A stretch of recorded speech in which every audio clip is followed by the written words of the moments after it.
Good afternoon, everyone. It's very good to see you. I'm kind of scared, forgive me. It's great to see you. Great to see you on a Sunday at Hope. I know we're all kind of partied out. We're all kind of tired from Saturday night and the concerts. It means a lot to me that you're all here, and I wanted to thank you. So that said, I'm going to dive right into my talk. This is Constructing Exocortices with Huginn and Halo. So just a moment. Okay, there we go. Now the slides are properly sized. My obligatory disclaimer, I'm speaking only for myself, not my employers, past, present, or future. So, brief overview of my talk. I'm going to talk about what an exocortex is. I'm going to talk about some possible components of one. I'm going to talk about what they can do.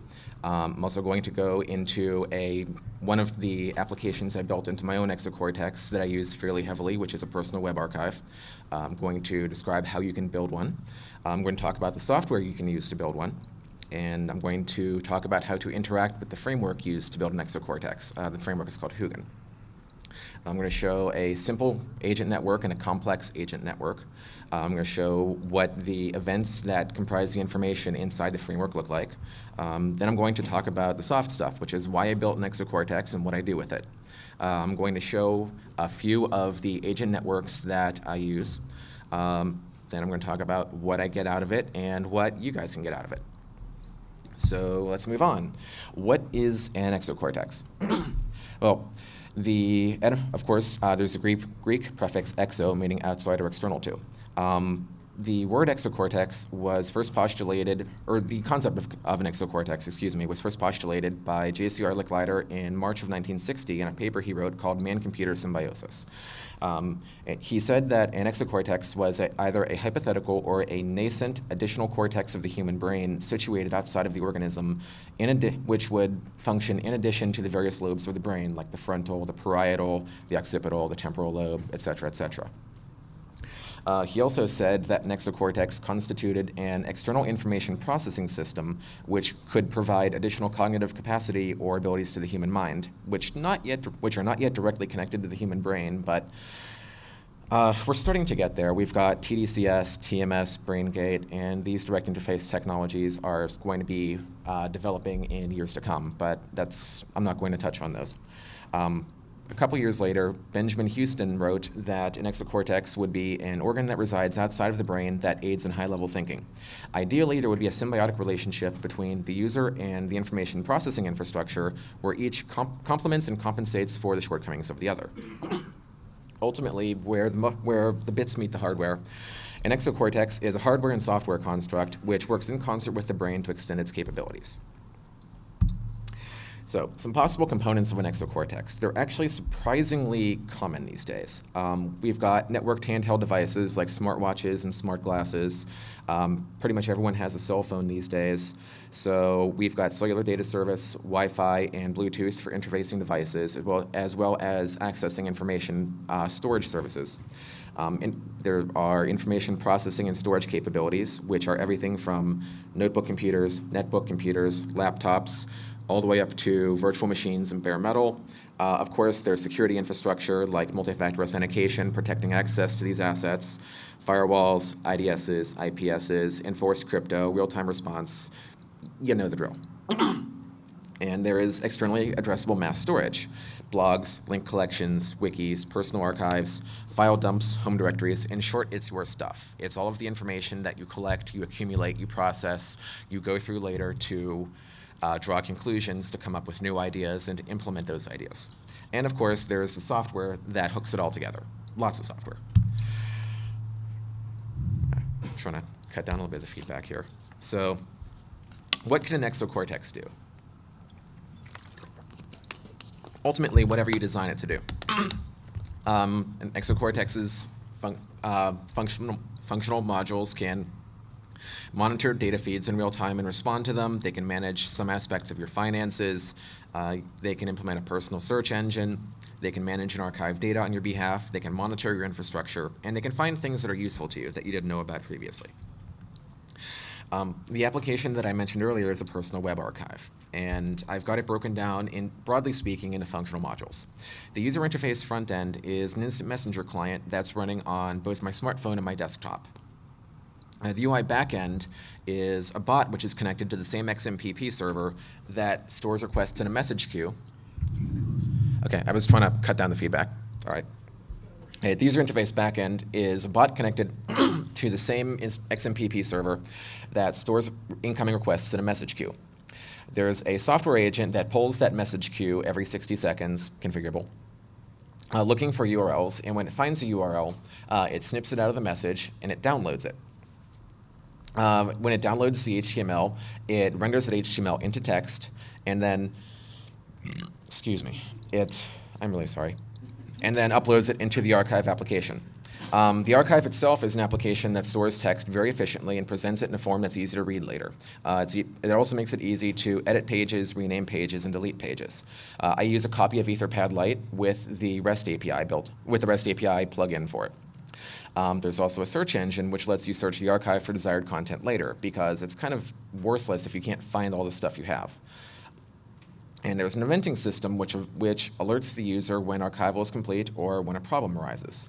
So whenever either the page is archived or there's an error, I get an email on my phone that either has the URL to my personal archive that goes right to that page, or I get an error message that describes what happened. Couldn't access the page, 403, 404, what have you. Okay. Now, how can you build an Exocortex if you have a need to build one? Well, first you have to figure out what you want to accomplish.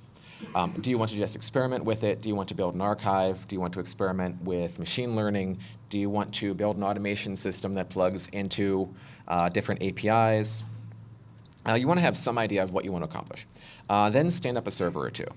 Virtual machines work well, bare metal works well, or you can set up an account with a service like Heroku and then upload your code to it and interact with it that way. Install your software, build some agent networks, build some bots if you want that sit outside of it but interact with those agents. And I'll get into the distinction a little bit later. And then set up your user interface. The UI can be minimal, which is set it and forget it. The agents run in the background. Occasionally you'll get a message. There's medium there. The user interface can use telephones for user interface. You can send SMS messages, have them picked up by an SMS provider, parse it for correctness, parse the commands out, have it obey the commands. You can send commands to the agent networks via email, or you can use some nifty app like an XMPP client or something like beeper.io. And then you can pretty much enjoy not having to hit refresh all the time. The software I use to build my Exocortex is based around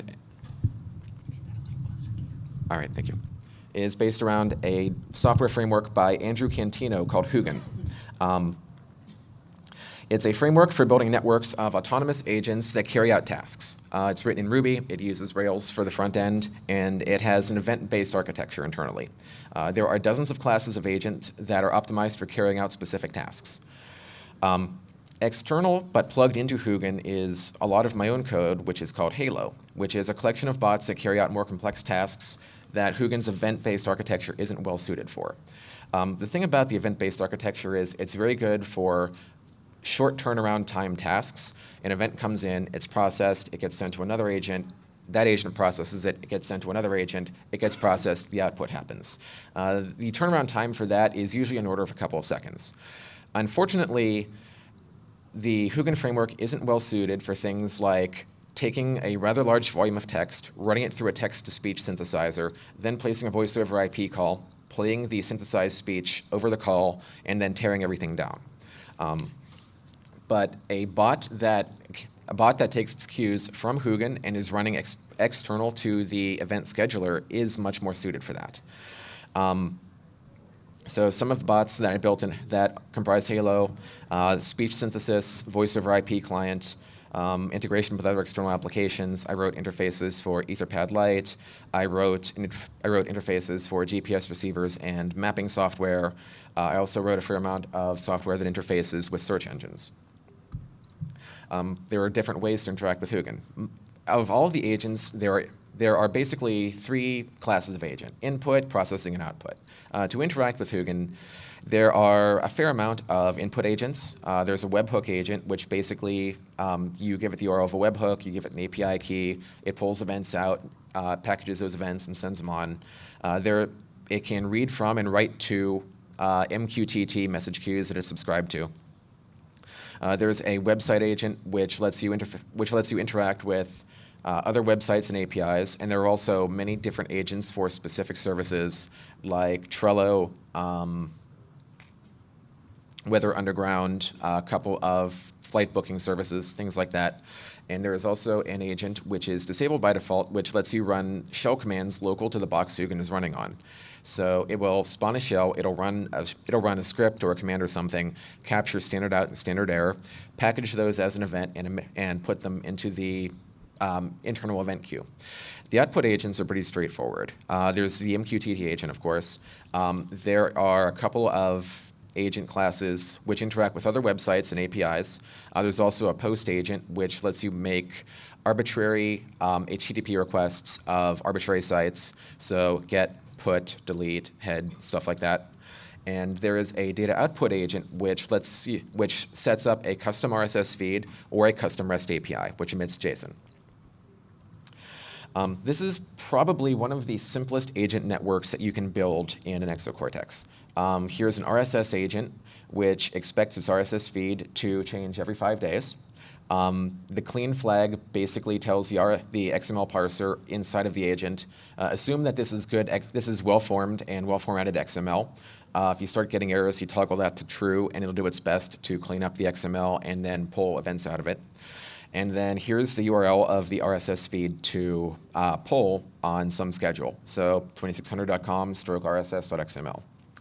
For every entry in the XML document that is changed, it's packaged and emitted as an event.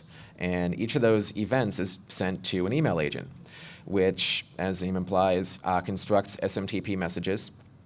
So the subject line will consist of the title of the article from that entry in the RSS feed. The headline, which is the first line of the email, it consists of the line published on, date published, the body of the email, the description field of the post on the website, 2 line breaks, and then the contents of the content field in the RSS event. And the expected receive period in days, it'll expect to receive an event at least once every 365 days, and if it doesn't, it will shut itself down and assume it's in an error state. And every time email agent fires, the article is emailed automatically.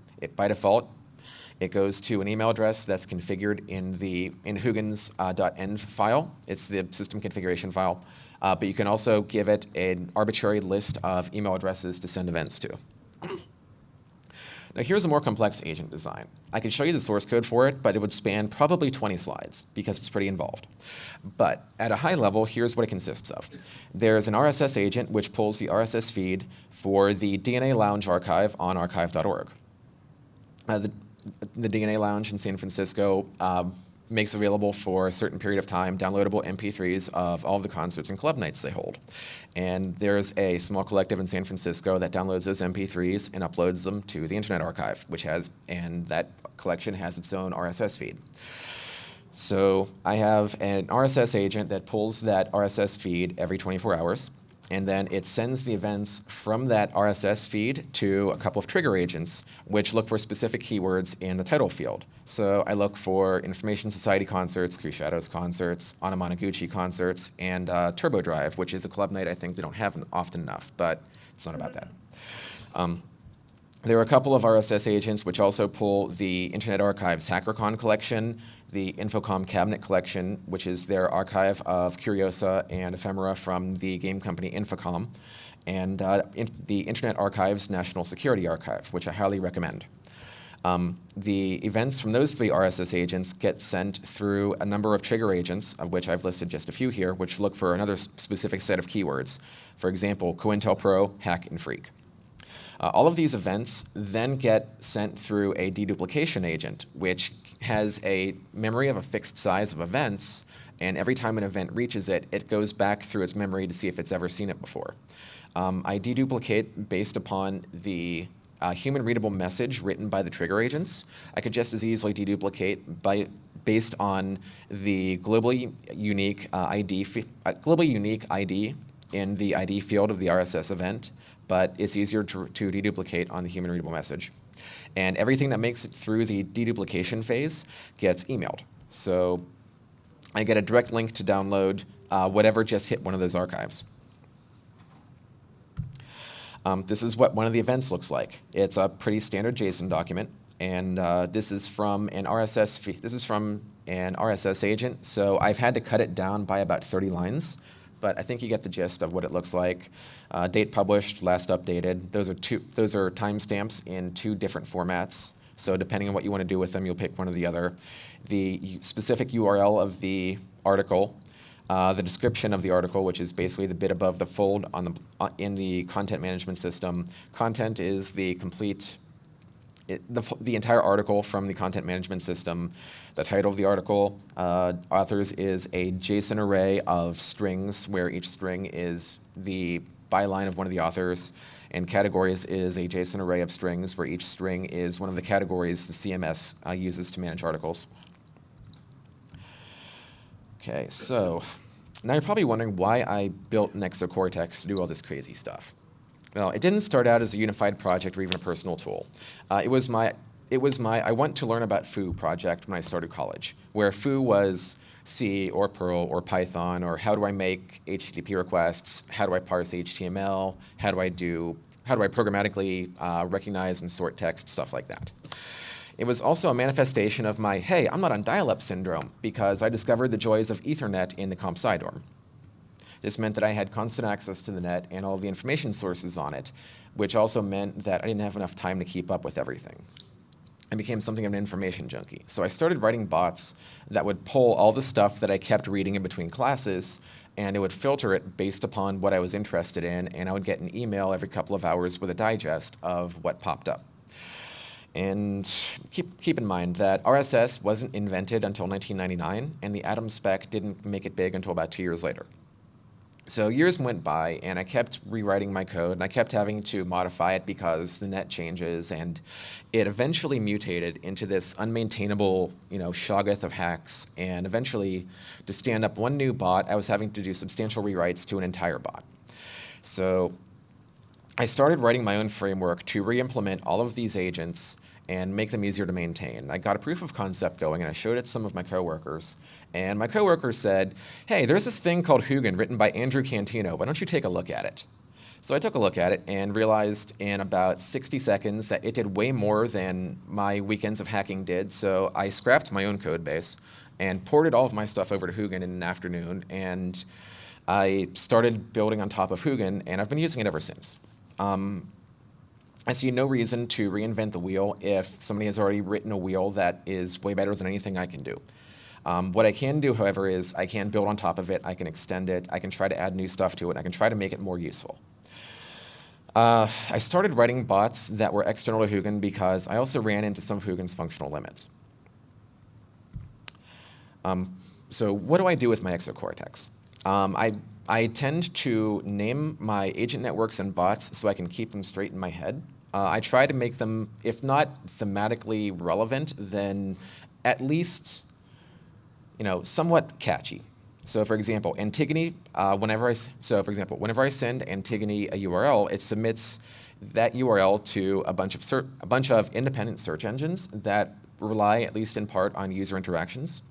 It also submits that URL to my copy of Yeahsee, which is a personal open source search engine written in Java, which uses a distributed hash table to form a global network of independent search engines. So basically, you can make queries of it, and I have my own copy that I submit URLs to. So I have a personal search engine, and I submit a copy to the global search engine network because I'm trying to help it build.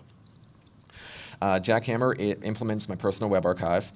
Argus and Montauk are interfaces to my personal search engines because I have a couple of servers that are full of files and stuff, and I try to keep them indexed. Butterfly in China is an agent network that compiles daily weather and air quality index reports.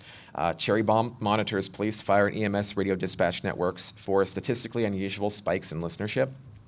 Edison follows and analyzes feeds of several dozen news agencies, the World Health Organization, a bunch of defense-related news magazines, and online archives. Firefly monitors currency and cryptocurrency networks, markets, accounts, and addresses for statistically unusual activity. Glitch monitors manufacturer websites, Linux distros, exploit archives, stuff like that, looking for new vulnerabilities. I use that to keep my own stuff updated, and I use Glitch heavily at work to keep situational awareness for what we have to do next. Ironmonger follows the stock prices of the 20 largest defense contractors, petroleum markets, investment funds, and multinational corporations around the world as a sort of indicator of geopolitical change. Pathfinder is plugged into the public APIs of several public transit services, calculates best routes, and alerts on delays in police activities because BART shuts down or gets snarled up at the weirdest times, and I like to know why. And Switchboard carries out secretarial duties for me. She monitors my email addresses, watches for new files on different services like Box.com, Dropbox, stuff on Pastebin, things like that. Switchboard automatically posts to my blog and syndicates my blog posts. Switchboard has a couple of agent networks that inform certain people of certain new developments, like things going on, commits to GitHub, things like that. Because Google took away SMS messaging for calendar, I have my own calendaring service now, and I get SMS messages as reminders. And also, Switchboard has agent networks which monitor the credits that I have available to me in certain paid subscription accounts, like Shodan and my voice over IP provider. So if I start getting low, I get an email, and then I have to throw some money at them and crank my account balance up. Demo time. Please, bandwidth gods, be with me. Okay, so this is Butterfly in China. I'm using Huginn's graphical flowcharting application to show how the agents relate. In a nutshell, and I'm going to show the agent network for New York City. This is a website agent that pulls the air quality index forecast for New York City. We're going to show what that looks like real quick. This is the schedule every morning at 4 a.m. Eastern Time. This is the list of agents that will receive events that are generated by this agent, and this is basically the source code to the agent.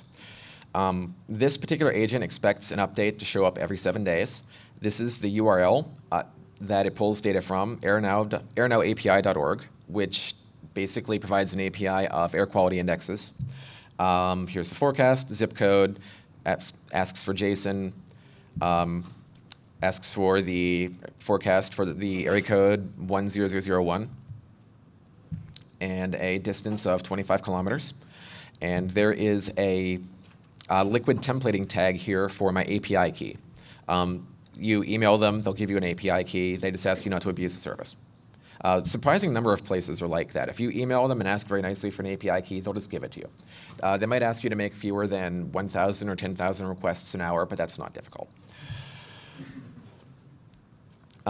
This agent's going to expect JSON to come back, and for every JSON document it gets, it's going to expect that the JSON document will have changed.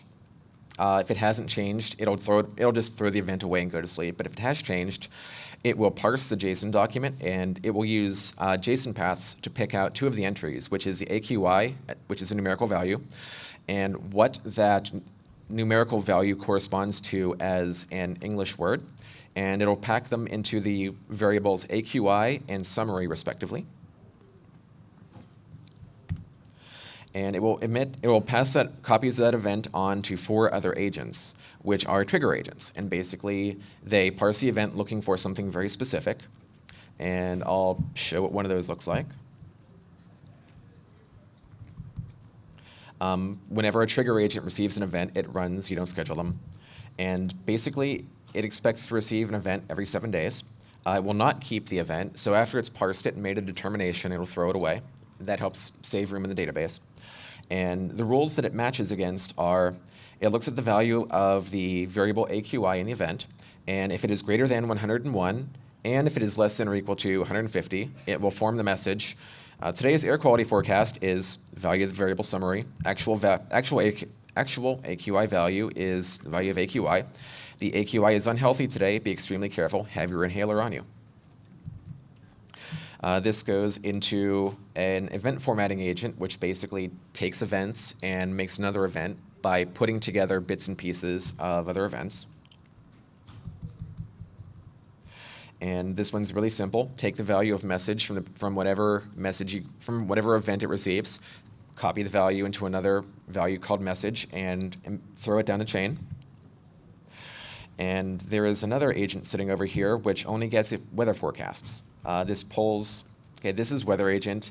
I have an API key for weatherunderground.com, and all it does is it contacts weatherunderground.com, gets a weather forecast for the zip code 10001, expects it to change once every 2 days, and then it emits that event, and that event goes to another event formatting agent. Today's weather forecast for location is conditions with a high of high degrees Fahrenheit and a low of low degrees Fahrenheit. The average humidity is average humidity %. And all of that goes into an email digest agent, which runs on a certain schedule. Today's New York City weather report headline, here's your New York City, New York weather report for today. Here are 2 email addresses that receive it. And that's pretty much, and this is repeated several times. The next agent network is Cherry Bomb. Cherry Bomb is the agent network which monitors police scanners. I'm just going to show very briefly how that works. I'm not going to go into too much detail. If you go to broadcastify.com, you will find police scanners plugged into the net all over the world. And for each page, there's a little counter that says how many people are listening to it at any one time. And that little counter on the web page is a CSS entity called .c. So this agent pulls down the HTML, fuzzes out the CSS entity .c, grabs the text of it, and then emits it in an event. And then that numerical value goes through a peak detector. And what the peak detector does is the peak detector has a 14-day memory. That value is updated once every 30 minutes, and if that value changes by 2 standard deviations on a 5-minute time scale, it sends a message, and then I get an email I get a link actually sent to my phone through beeper.io. I can tap on the link, I go right to radioreference.com, and I'm listening in on the police. I do it for the BART Police Dispatch, I do it for the Oakland Police Dispatch, I do it for the San Francisco Bay Area EMS and the Alameda, California Fire Dispatch. Edison is my news bot, I guess I should say news agent network. Edison follows the Associated Press Twitter feed and a very large number of news sources from the United States, where I live, outside of the United States, Voice of America, Voice of Europe, Asahi Shimbun, the World Health Organization, a bunch of defense-related journals like NextGov and Defense News, National Interest. Here's the example agent I pulled out for the DNA Lounge.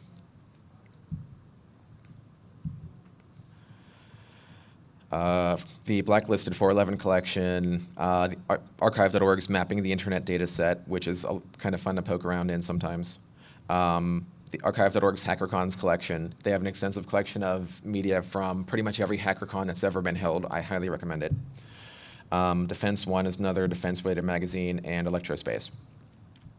And the last agent network I would like to show off is Ironmonger.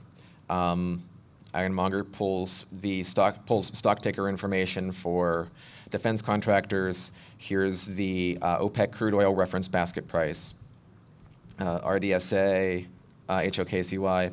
And for each of these, there is a peak detector which watches for rapid stock price changes on the order of 2.5 standard deviations in 5 minutes, as well as trade volume changes, again, 2 standard deviations in 5 minutes. That usually means that somebody has either made a very large buy, a very large sell, or somebody has closed a very large contract, which usually means that something is going to go very wrong somewhere in the world.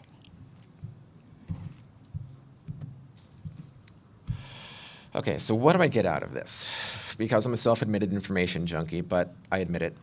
I spend a lot less time at work reading security briefs and websites and Twitter feeds to keep on top of new vulnerabilities and attacks and data breaches. I get more work done by applying that information than I do hunting it down. While I'm doing research for stuff, I farm the tasks of executing searches against multiple search engines out to bots so I can spend more time digesting the information and writing. I send one of my bots a text message or an XMPP message to the effect of, Montauk, get me the top 40 hits for, I don't know, early 20th century chandeliers. And then 5 or 10 minutes later, I'll get an email back with 40 search results ranked by relevancy, also ranked with a, what's the word for it? There's a couple of other, I also run the results through a couple of natural language processing modules. So sentiment detection analysis. So in addition to what the search engine thinks the relevancy is, the sentiment detection modules also help determine how relevant it is.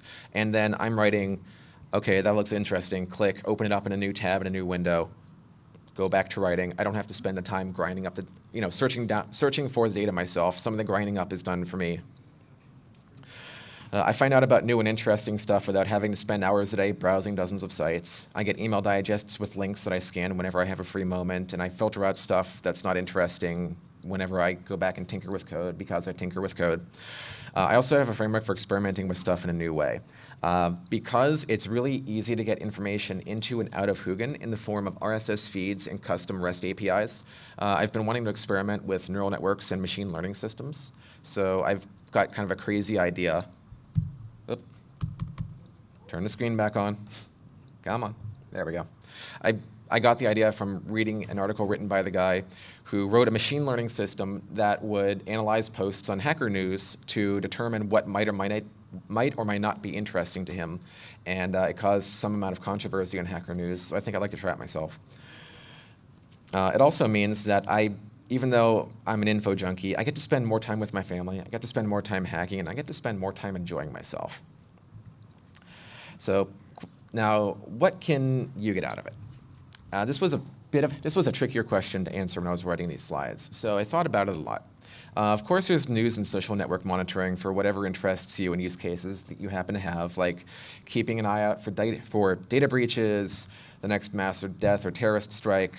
I'm really sorry I had to go there, but I think we're all worried about our friends and family. Also, everyone's favorite, leaked 0 days. An Exocortex is good for connecting devices and software so they can interact with each other. Hopefully when I get home, I'll start playing around with the Mycroft speech recognition system. It's an open source speech recognition package. I'm planning on plugging it into my Moppity jukebox as well as my Kodai media box in the living room. So I could basically say something to the effect of jukebox, random default playlist, shuffle, and I've got music to hack by. I've also been toying with the idea of interfacing an RTL-based SDR. I have a couple of the RTL 828 radio scanners, which use the software package GQRX, which is built on top of GNU Radio. It doesn't have a REST API yet. I'm going to write one. But it does have a very good network API. So I also have the sort of crazy idea of saying, Mycroft, scan from 100 megahertz to 550 megahertz. And the Raspberry Pi that I have with the RTL 828 on it will just start scanning on a predefined interval and stop whenever it finds something interesting. There's also something I plan on doing at work, which is connecting our Radius server to a copy of Metasploit using the RPC API. So basically, a new box joins the network. The user logs into the Radius server. The Radius server runs a script that pings my Exocortex to say, hey, there's a new box on the wireless network. Exocortex picks it up and hits Metasploit's RPC API. Metasploit throws Autopwn at it, and then the results of Autopwn get emailed to TechOps. TechOps intervenes if it's too bad.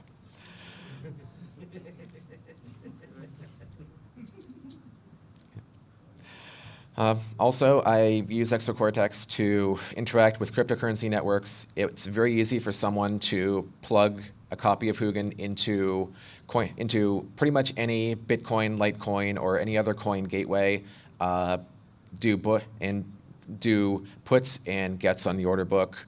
I don't know if any of them support moving money out of the gateway to bank. I wouldn't be surprised if that gets added very soon. If you're into currency trading, it is something you can totally do. My lawyer's probably going to yell at me after this, so I'm also going to say that I accept no responsibility for what may or may not happen.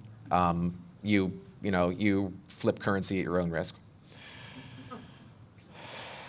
I'm so going to get yelled at for that. Exocortices are also good for responding to sudden changes in your online social activity.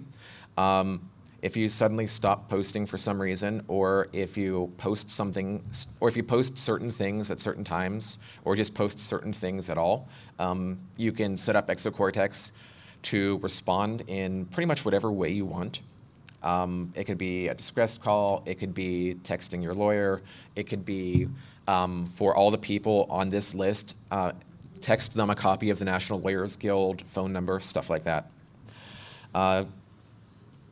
Exocortices are also very good at interacting with third-party APIs and making them do things they're not really supposed to do.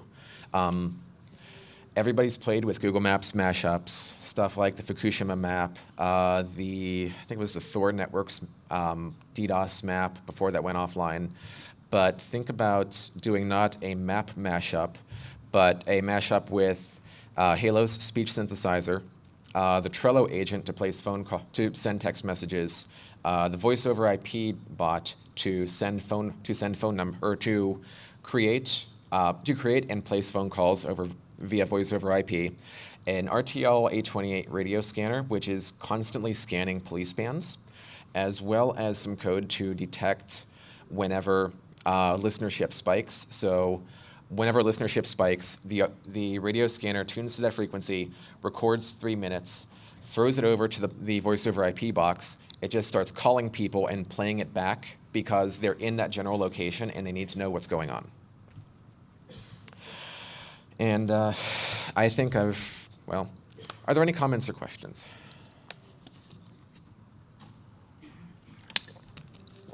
When you were talking about how you can get it to go through search engines for you to do research more easily, Yep. That seemed really interesting to me. How do you get it to collate the results from multiple search engines into one top 40 list?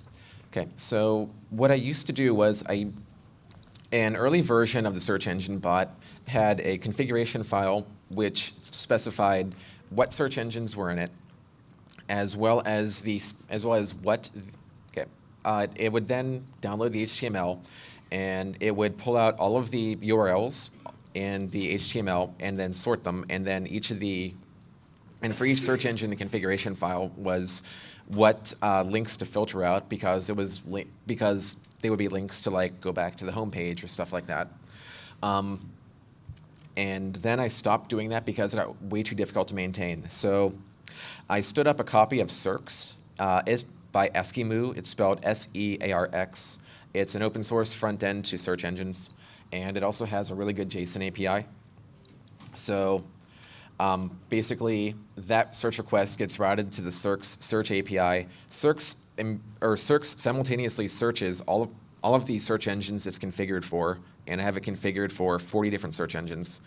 Pulls all the results down, does the first level collation based upon what it considers relevance, and then I have some additional glue code that pulls down the HTML pages, renders them as text, and then runs it through the NLP package to do the sentiment analysis, and then sort of refiddles the accuracy, and then sends it as an email.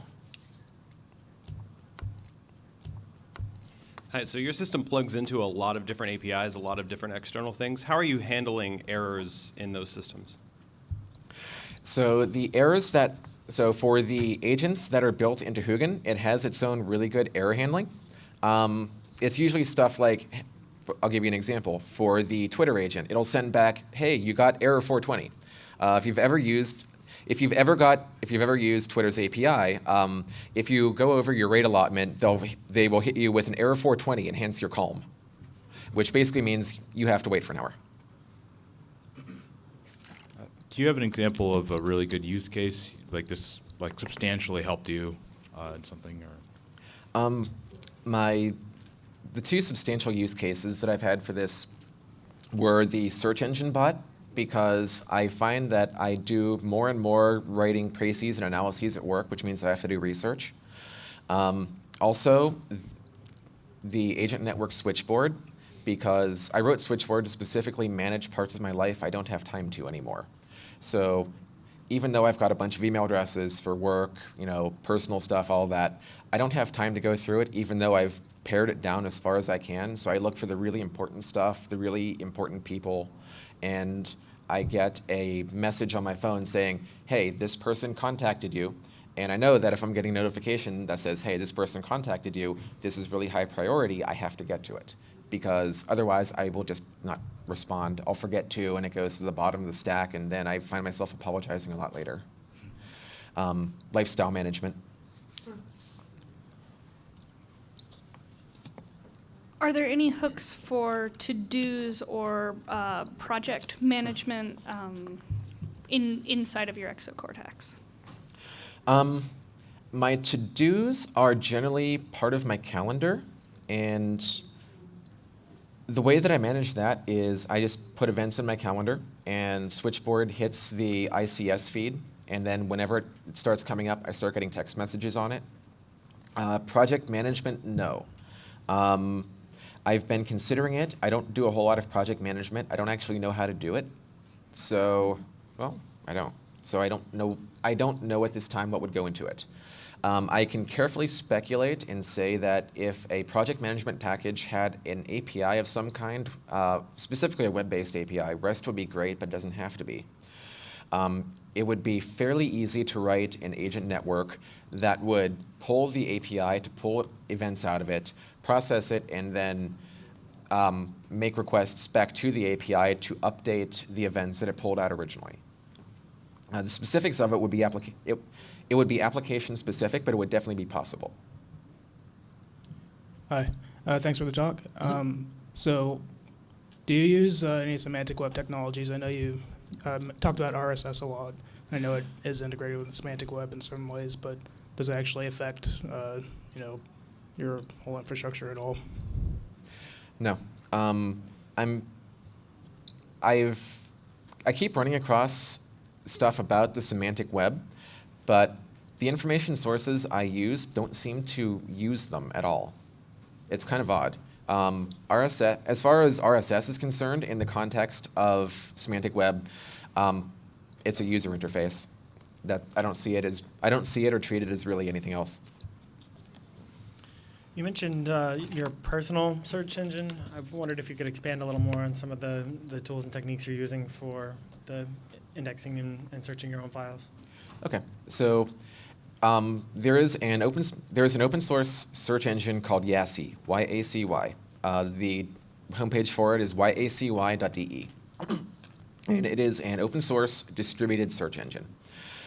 Basically, there's a distributed hash table which almost every Yeahsee instance is connected to, and basically every Yeahsee instance in the DHT just says, hey, I've got this chunk of the index that's a hash table.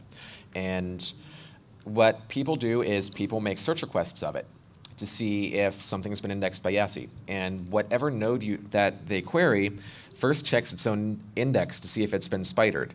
If it hasn't been spidered, it checks the DHT to figure out what node out there may have spidered it.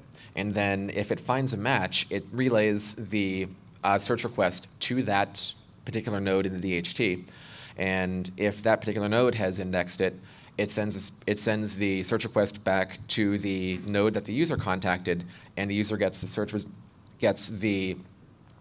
results that way. Users also submit domains to the Yeahsee network proactively to spider it, or proactively for spidering to make the search engine more useful.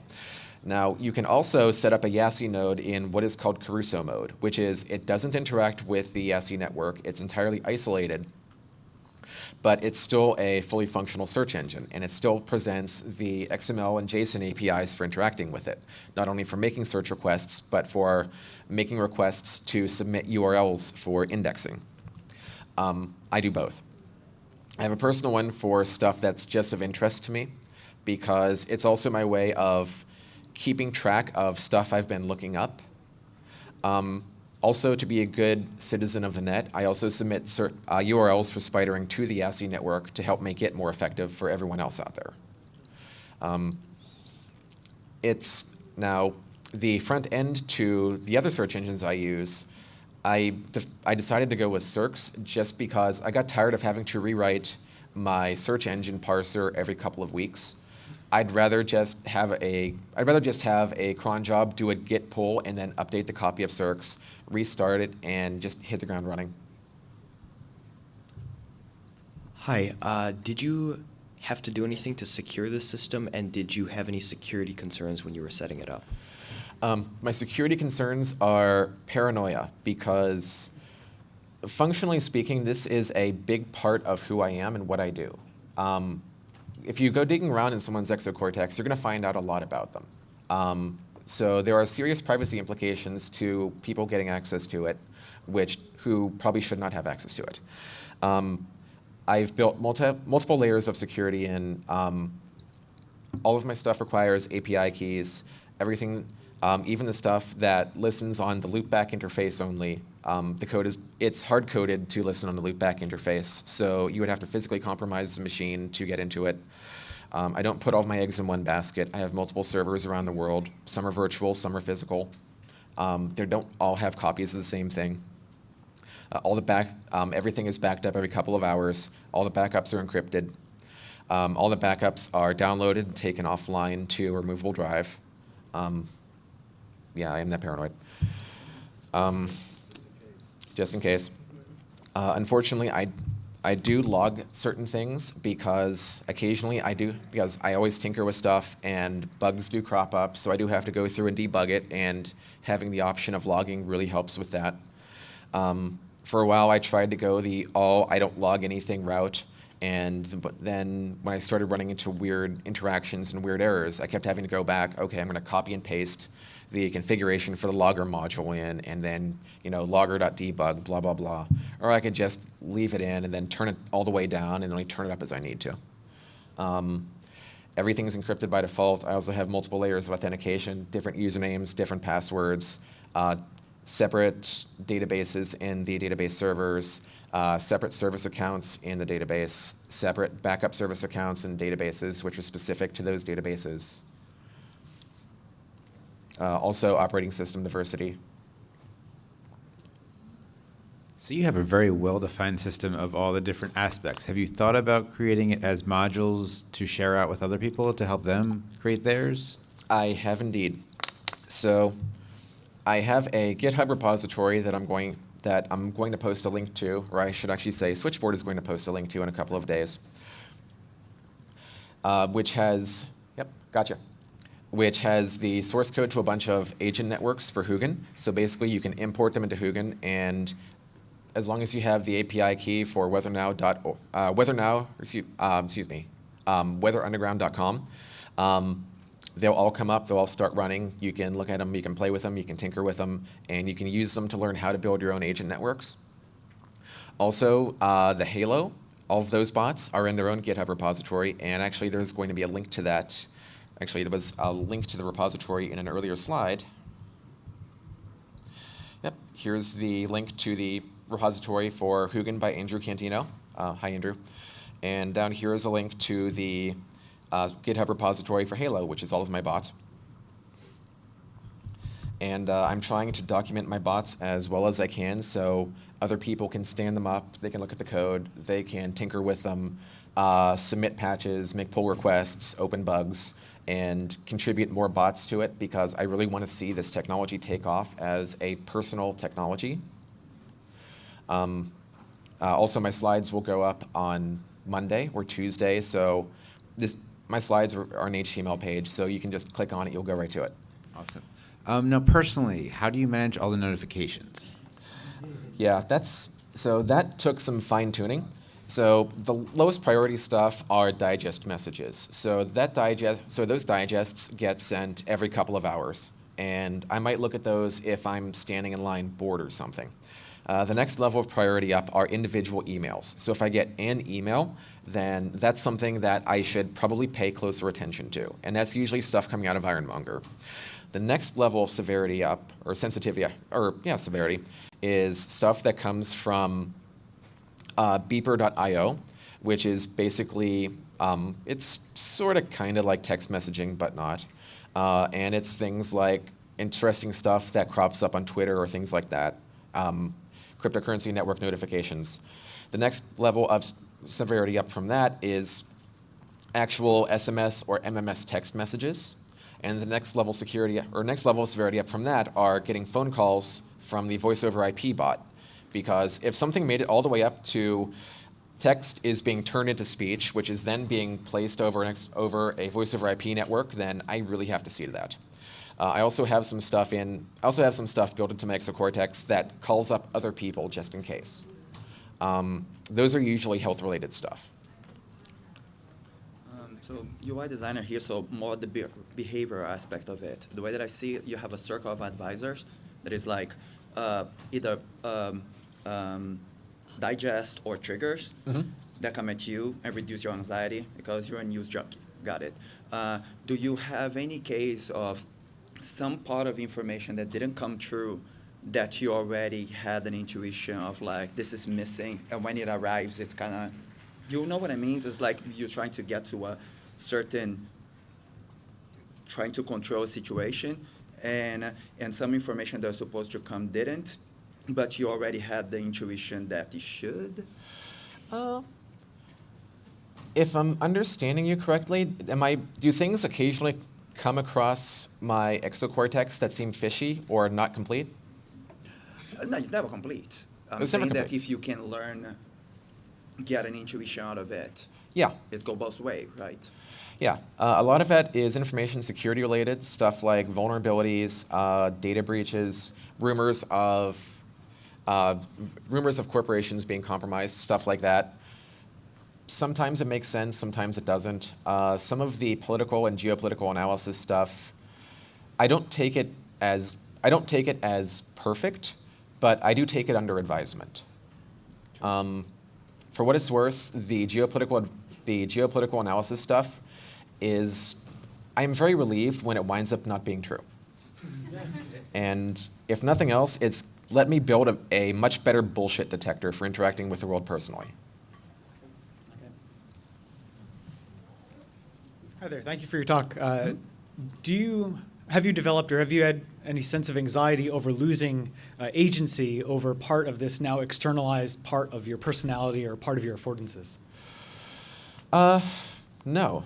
I haven't developed anxiety over it because it's actually helped me manage how much information I need to feel like I understand the world.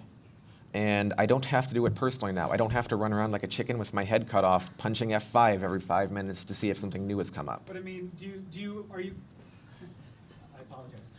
Are you concerned about losing that now? You've become, it's become part of you, it's now living external to your biological being.